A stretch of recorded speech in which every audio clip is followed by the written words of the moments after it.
Mock में सबसे ज्यादा इम्पोर्टेंट इज एक्यूरेसी, बट उसको इंक्रीज कैसे करें?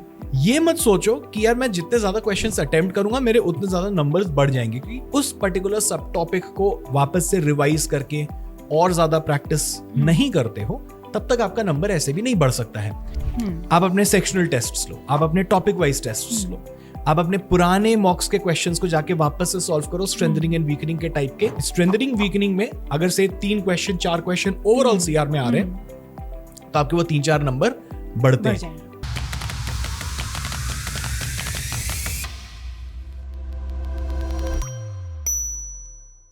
मॉक में सबसे ज्यादा इम्पोर्टेंट इज एक्यूरेसी, बट उसको इंक्रीज कैसे करें?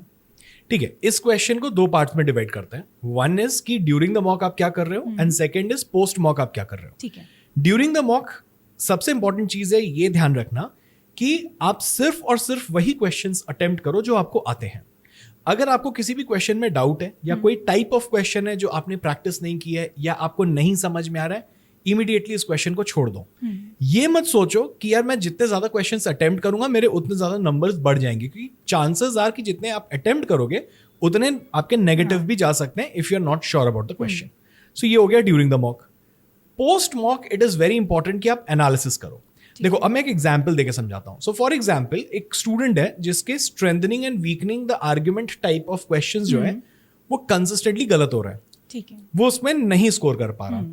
अब मॉक में वो क्वेश्चन आएगा ही आएगा, ये अपने को पता है, ये बहुत ही कॉमन टाइप का क्वेश्चन है जो सीआर में आता ही आता है।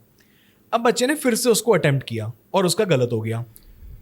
फिर से उसके मन में ये क्वेश्चन आएगा, यार मेरे मॉक में एक्यूरेसी नहीं बढ़ रही है।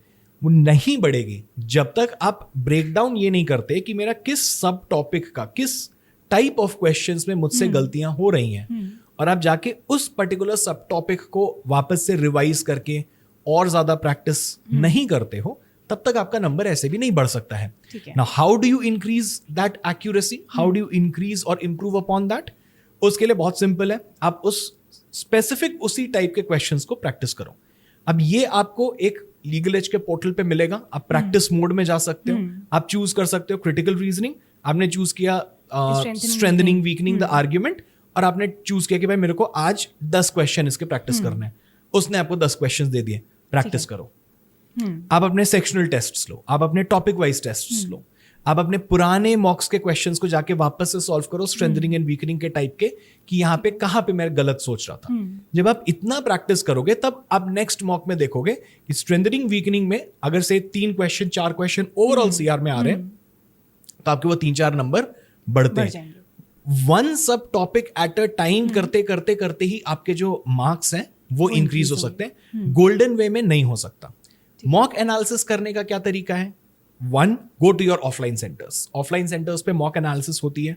आप जाओ, वो क्लासेस करो, वहां पे अपने डाउट्स हैं, वाई बी, वाई नॉट सी, ये क्वेश्चन पूछो, टीचर से पूछो, समझो कि यार ये क्यों, मैं क्यों और कहां पे गलत सोच रहा था। या फिर सेकंड, आप अपने पोर्टल पे ही वापस से जाके रिविजिट कर सकते हो। हर मॉक का एनालिसिस होता है, उसको देखो एंड समझो कि आप कहां पे गलत जा रहे थे। This way you do the analysis and keeping in mind during the mock कि यार मुझे ये चीजें नहीं रिपीट करना, मुझे नहीं ये क्वेश्चन नहीं आ रहा है मुझे। There is no harm in accepting कि ठीक है मुझसे कुछ क्वेश्चंस नहीं बन रहे हैं। It's not a ego battle during the examination कि नहीं मेरे को तो ये करना ही करना है। नहीं बन रहा है कोई बात नहीं, छोड़ो और आगे बढ़ो। That's how you can do it. Okay.